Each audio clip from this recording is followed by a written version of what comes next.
Hi, I'm Amber Bridge from the Digital Learning Team, and before I get into today's tip, we gotta get real honest with each other.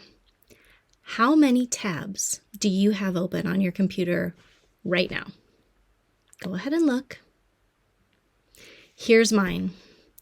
It's too many. The answer is it's too many. Unless you're one of those amazing people that close all of their tabs at the end of every day, it's too many. Okay?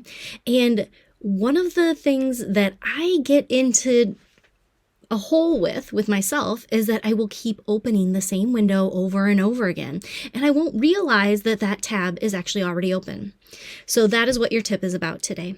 Today, when you are using the Chrome browser, I want you to kind of zoom in over here. See this little down arrow? When you hover over it, it says Search Tabs.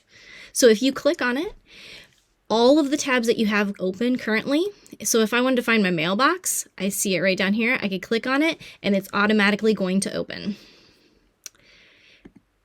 Or I could start typing in if I knew the name of the website that I wanted to go to. So if I knew that I needed to use and reference thinking routines, I just automatically start typing it in because I have that window open. It populates out over here and I can open up that tab. So that's your trick today. Use the search tab, arrow down, to be able to find windows that you've already opened to prevent yourself from opening new windows. Hopefully this tip will help you be able to wrangle how many tabs you have open. Want to know more? Contact your Grantwood AEA digital learning consultant or check out the links in the video notes.